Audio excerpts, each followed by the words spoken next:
The story begins by introducing us to Riley Flynn, a man who, while driving under the influence, tragically struck a young woman named Tara with his car. Riley himself was unharmed in the accident, but Tara lost her life. Although the incident was accidental on Riley's part, he was convicted for Tara's death and sentenced to 4 years in prison. During his incarceration, we see Riley as a man of faith, diligently reading the Bible daily. However, his nights in prison offered no solace. He was relentlessly haunted by visions of the deceased Tara. Time eventually passes, and after 4 years, Riley is released and returns to his hometown, Crockett Island. Crockett Island is a small, isolated fishing community with a population of only about 100 to 150 people. The local economy primarily relies on fishing. However, a year prior, a significant oil spill in the surrounding waters decimated the fish population, causing many residents to leave the island in search of better opportunities. The majority of the island's inhabitants are Christian, and there is only a single church. As Riley disembarks from the boat and sets foot on his home island, he is greeted by his mother, who has come to meet him. She has forgiven him for the car accident that occurred 4 years ago, but Riley's father has not yet extended the same forgiveness. Riley, too, has undergone a significant transformation during these 4 years. He is no longer the devout man he once was. His faith in God has completely eroded. On their way home, Riley and his mother encounter Sheriff Hassan, Crockett Island's law enforcement officer, who greets them. Sheriff Hassan is seen taking Joe, a local alcoholic, into custody. He apparently does this regularly to prevent Joe from wandering off and getting lost while intoxicated. We are then introduced to Erin, a young woman who appears to be pregnant. She is shown visiting Dr. Sarah, the island's only doctor, for a routine checkup. Both women notice Riley and his mother returning, and it's revealed that Riley and Erin were once romantically involved. Even back in his own home, Riley finds no peace at night, still tormented by visions of Tara. The narrative then shifts to Riley's younger brother, Warren, who, along with his friends Ali, the sheriff's son, and Uker, takes drugs to a secluded spot on the other side of the island by boat, where they indulge in substance use. Meanwhile, the islanders gather as Sheriff Hassan and the mayor inform them of an upcoming severe storm expected the following evening. They advise everyone to stay indoors and, if the storm intensifies, to seek shelter at the church. At this gathering, Bev Keane, who manages the church's affairs, attempts to belittle Sheriff Hassan, primarily due to his Muslim faith, as Keane harbors prejudice against people of other religions. Bev Keane is depicted as a malevolent woman with an inflated sense of her own intellect, who is envious of other faiths and actively tries to convert people. Later, during dinner, Riley's mother asks him to accompany her to church the next day. Riley declines, stating he no longer believes in such things. The scene then moves to the church, where everyone has gathered for morning prayer. We see the mayor's wife, Dolly, and their daughter, Lisa. Lisa is wheelchair-bound, having become disabled after being shot in the leg sometime prior. Riley's mother has managed to bring him to church against his will. Inside, they learn that a new priest, Father Paul, has arrived. Father Paul introduces himself and begins the morning prayer. After the service, he administers communion, offering wine and bread to the congregation. The new father makes a positive impression on the attendees. That evening, a fierce storm with heavy rain batters Crockett Island. Through his window, Riley spots a figure, resembling Father Paul, standing on the shore amidst the tempest. Riley rushes out to help, but the figure vanishes. The next morning, Riley's family discovers numerous dead cats washed up on the beach, their necks seemingly broken. This gruesome sight alarms them. The mayor, fearing a potential epidemic, orders the cats to be removed and buried. We next see Father Paul visiting Dr. Sarah's home. He has come to read morning prayers to Sarah's ailing mother, Mildred, encouraging her to trust in God. Father Paul also gives Mildred some of the church's communion wine. The following day is Easter. Everyone attends church, where Father Paul delivers a sermon filled with wisdom, urging them never to lose hope in life. Riley was previously required to travel to the mainland for his Alcoholics Anonymous meetings. Father Paul, having learned of this, arranges for Riley's AA meetings to be held on the island to save him time. AA meetings are support groups for individuals seeking to overcome alcohol addiction. Riley was legally mandated to attend these meetings due to the fatal accident caused while he was intoxicated. Meanwhile, the mayor and others are enjoying an Easter party. Joe arrives with his dog, which visibly angers the mayor and his wife, Dolly. Their exchange reveals that Joe was responsible for Lisa's disability. He had accidentally accidentally shot her in the leg, rendering her unable to walk. During this party, someone poisons and kills Joe's dog. Sheriff Hassan's investigation reveals that Bev Keane had recently purchased rat poison, leading him to conclude she was responsible, as she disliked Joe's dog. Later, Riley attends his AA meeting with Father Paul. The father engages him in a discussion about religion and God, which agitates Riley. He angrily tells Father Paul that he doesn't believe in God, arguing that if God existed, Tara wouldn't have died at his hands, and his life wouldn't be in ruins. If God existed, the mayor's daughter Lisa wouldn't be confined to a wheelchair. If God existed, so many homes wouldn't have been destroyed in the recent storm. Father Paul listens patiently to Riley's outburst, responding that God tests people in various ways. Following this, we see Riley and Aaron conversing once more. That night, on the other side of the island, a drug dealer named Bowl is attacked and killed by a strange monster, which then drinks his blood. The next morning at church, Father Paul distributes bread and wine. This time, however, he asks the mayor's daughter, Lisa, to walk to him to receive communion. This suggestion initially angers the crowd, but then, miraculously, Lisa stands on her own feet and walks towards the father. This astonishing event leaves everyone dumbfounded. The mayor and Dolly weep with joy. Immediately after healing Lisa, Father Paul becomes ill and quickly retreats to his room, coughing up blood. After Father Paul's miracle, islanders begin flocking to him, hoping for solutions to their own problems. Bev Keane encourages them, saying that if they attend church regularly,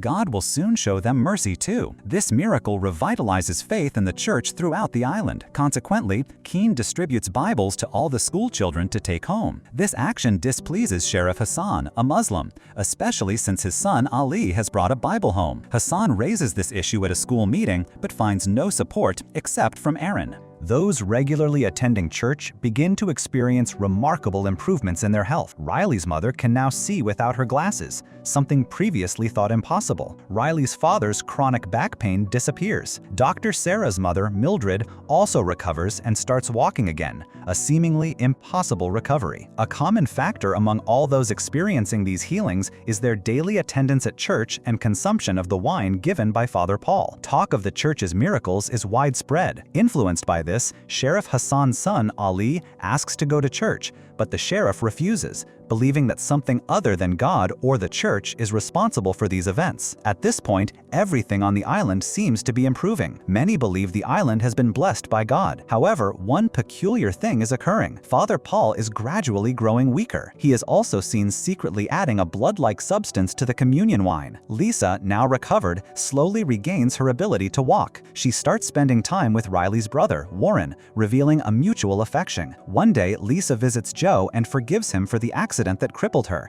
choosing to move past it. Joe is overjoyed by her forgiveness and weeps, and Lisa encourages him to quit drinking. That night, Riley goes to Father Paul for his AA meeting and finds Joe there as well. Father Paul informs him that Joe is now determined to change and has decided to stop drinking. Riley is genuinely happy to hear this. Riley and Aaron also grow closer, developing a strong friendship. The scene shifts back to the church, where Father Paul suddenly collapses unconscious during prayer. A flashback then reveals Father Paul's backstory. The church's former priest, Monsignor Pruitt, critically ill and nearing the end of his life, had journeyed to the Holy Land hoping for well-being. Due to his advanced age and deteriorating health, his time was running out. During his pilgrimage, he became separated from his group and was caught in a sandstorm. He found refuge in a dark cave.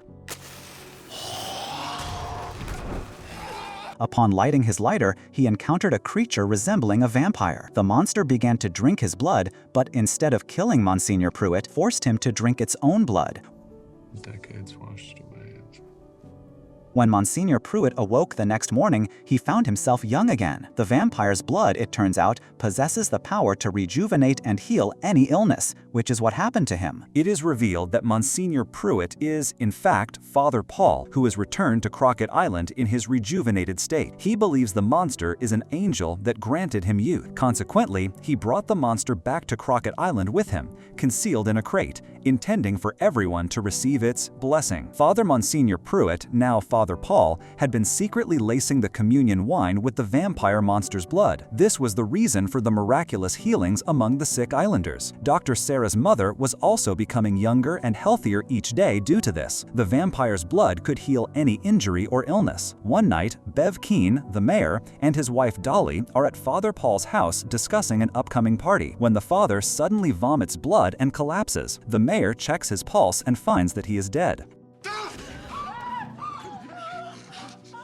However, Father Paul then abruptly awakens, an impossible occurrence. He had died and returned to life. Keane proclaims it a miracle from God, but the mayor and Dolly are terrified. Next, we see Erin visiting Dr. Sarah for her routine checkup. Dr. Sarah informs her that the baby is no longer in her womb. She has somehow miscarried without realizing it. Such an event seems impossible, but impossible things have become the norm on the island. Devastated by the news about her baby, Erin nevertheless travels to the main line for a second opinion at a larger hospital. The doctor there tells her she was never pregnant to begin with. Erin, bewildered, insists, "What are you saying? I saw it on the sonogram monitor with my own eyes. I felt its heartbeat." Finding the doctor's assessment preposterous, Erin returns to the island. That same day, Erin meets Riley at her home and shares her grief. She tells him about her baby and also opens up about her past. Her mother was a cruel woman who verbally and physically abused her in childhood, always wanting a son. At 16, Erin ran away from the island. She briefly pursued acting in big cities, but eventually married a man who, like her mother, would beat her when drunk. Then she discovered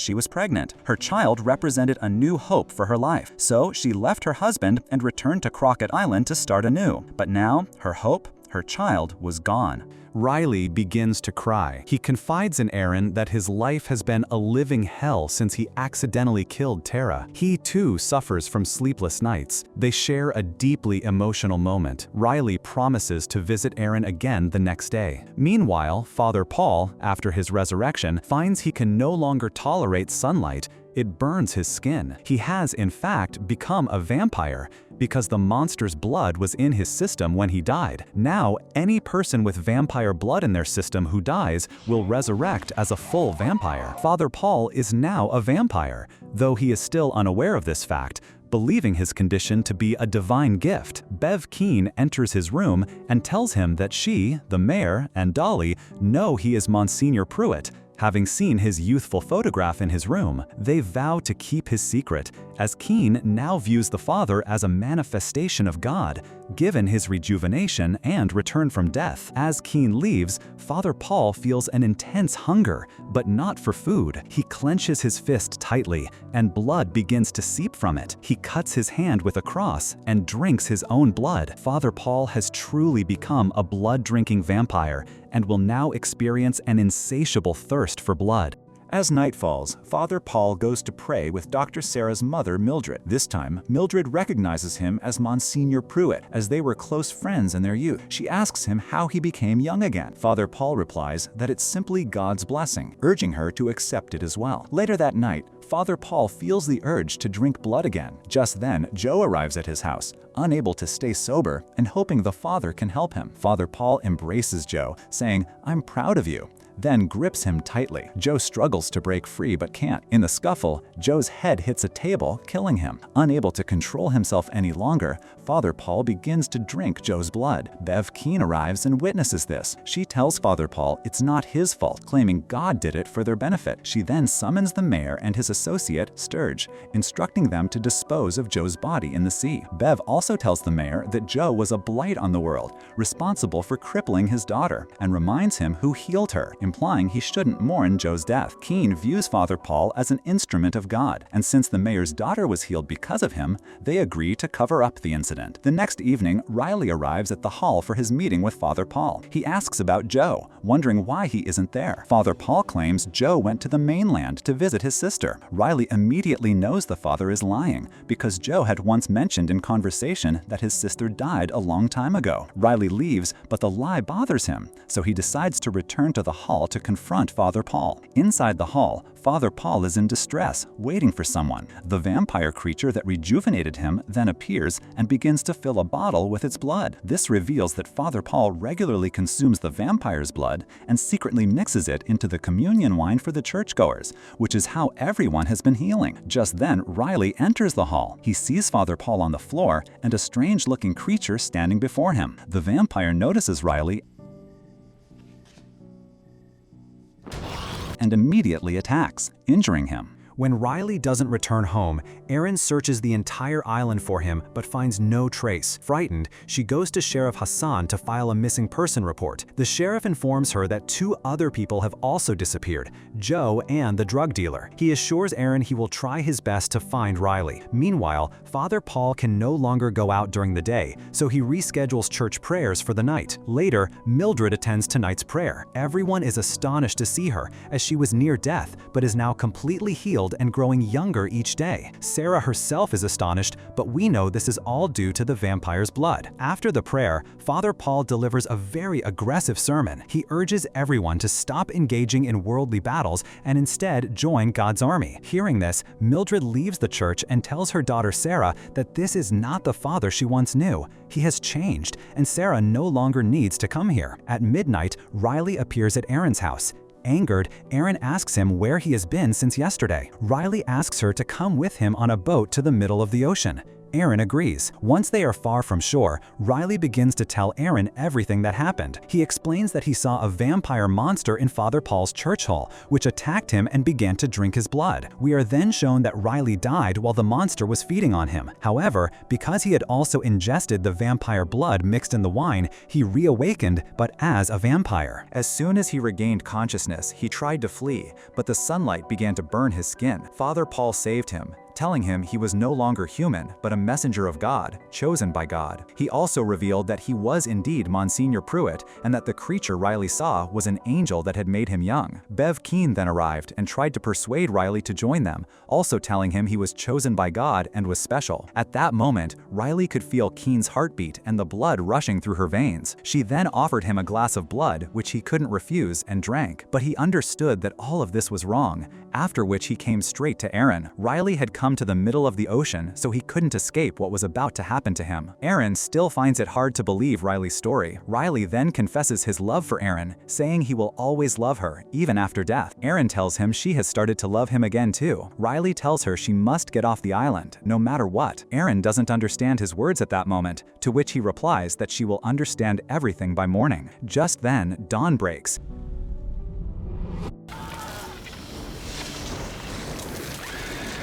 And as the first rays of sunlight hit Riley, his entire body burns to ash. Erin screams in horror. We then see Tara, the girl Riley killed in the car accident, taking his hand and leading him across the sea into the afterlife. Immediately after this traumatic event, a terrified Erin rushes to her friend Sarah and tells her everything about Riley's death, Father Paul, and what's happening at the church. Initially, Dr. Sarah doesn't believe it, but then she looks at her mother, who now appears even younger than she does. Sarah had previously taken blood samples from several islanders, including her mother. When exposed to sunlight, as Erin described Riley's burning, the blood samples also ignite. Convinced, Sarah tells Erin that the church members are likely adding some substance to the wine that is causing people's old cells to regenerate, making them young and healthy. Sarah and Erin realize Father Paul is mixing something harmful into the wine that people are unaware of. Sarah immediately goes to Sheriff Hassan with this information. However, Hassan states he cannot investigate the church without evidence. Seeing this, Sarah, her mother, and Erin decide to leave the island. They discover that the mayor has removed all ferries to the mainland for the day because Father Paul doesn't want anyone leaving the island tonight. Father Paul is planning an Easter Mass where he intends to reveal something significant to everyone.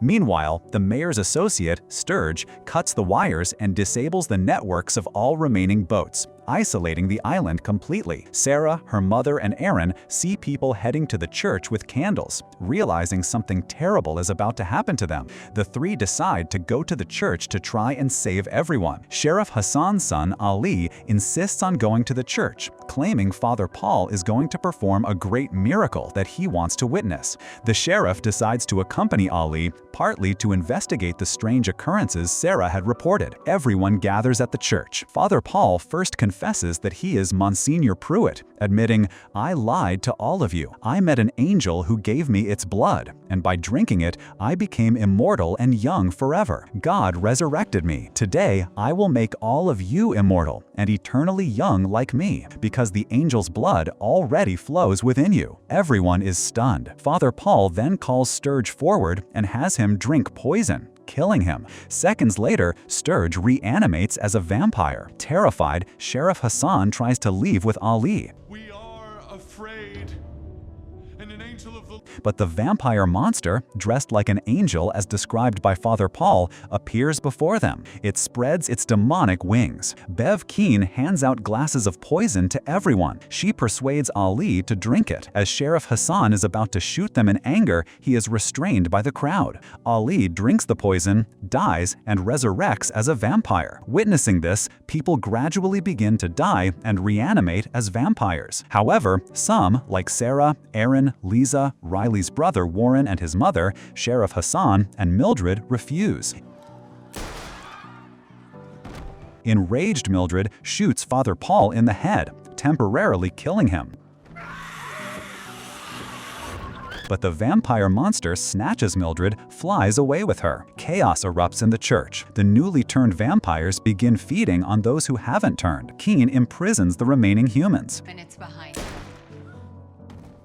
Seizing an opportunity, Aaron shoots Keane, and they all escape. After dying, Keane also resurrects as a vampire. The survivors devise a plan to kill the vampires, believing that if even one escapes the island, it will destroy the world. This fight is no longer just for their own survival, but for all of humanity. As they are discussing this, Keane arrives and sets their house on fire. Riley's mother goes out to create a diversion for Keane, allowing the others to escape from the back. Riley's mother then stabs herself in the neck and dies. The remaining group, led by Aaron, makes their way towards the shore, while Lisa and Warren retrieve some guns and gasoline from Joe's house. They then spot the vampire monster in a house, drinking someone's blood. Realizing it's a monster, not an angel, Lisa shoots it, but it's so engrossed in feeding that the bullets have no effect. Lisa then douses it with gasoline and sets it on fire. The creature, engulfed in flames, flies away and extinguishes the fire. Some infected people then pursue them. Evading them, they all run towards the shore. They set fire to all the boats there to prevent any vampires from escaping, saving only one small boat. They put Lisa and Warren on this boat and send them away from the island. Outside the church, Sarah's mother, Mildred, has now also become a vampire. She and Father Paul are sitting in the church talking. Father Paul tells her he intended well for everyone, but ended up ruining everything. He only wanted to heal her. Their conversation reveals that Father Paul and Mildred were a couple in their youth, and Sarah is Father Paul's daughter. He didn't acknowledge her at the time and left Mildred. However, Father Paul soon regretted abandoning Mildred and Sarah. He brought the angel to the island solely to make Mildred and his daughter immortal, so the three of them could live together forever. Mildred becomes emotional upon hearing this.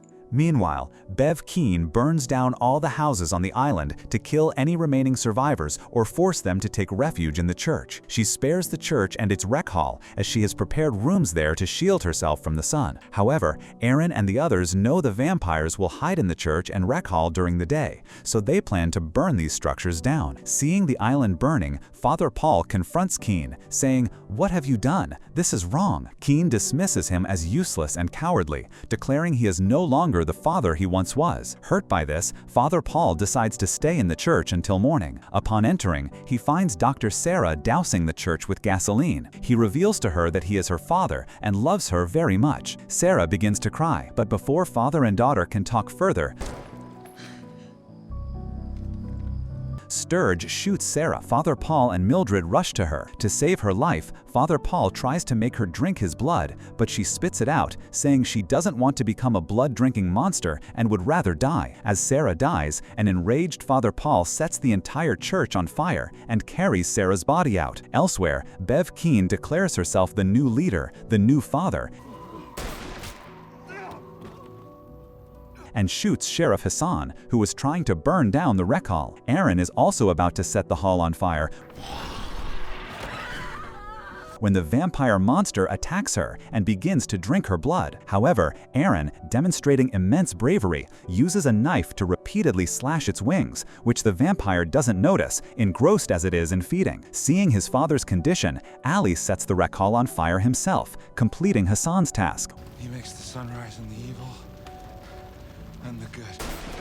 Witnessing this, Hassan quotes a Bible verse to Keen. He makes his sun rise on the evil and on the good, which enrages Keen, and she shoots Hassan again. As the church burns, people slowly begin to come to their senses. They realize they are only killing their own families. They feel immense guilt and blame themselves for the island's destruction, deciding to die with the first light of dawn. On the other side, the vampire tries to escape, but its damaged wings prevent it from flying properly. We then see Erin, wounded, lying down and looking at the sky, awaiting her death. Before she dies, she dreams she is with Riley. Keen, however, is still unwilling to die. She frantically tries to dig a hole in the ground to escape the sunlight. Then morning comes, and with the sunrise, everyone burns to death. Keen doesn't escape either. Sheriff Hassan and his son Ali say their final prayers and perish together. In the movie's final scene, we see Lisa and Warren on the boat. They are the last survivors of the island. Lisa and Warren feel the ashes of the burning island, and along with that, the sensation in Lisa's legs disappears once again. This possibly means that the vampire monster died with the first light of the sun, and with its death, the magic of its blood also ended. And with this, the story comes to an end. So guys, I hope you liked it. And hey, if you enjoyed this recap, what are you waiting for? Hit that like button and subscribe. Love you all for sticking around till the end.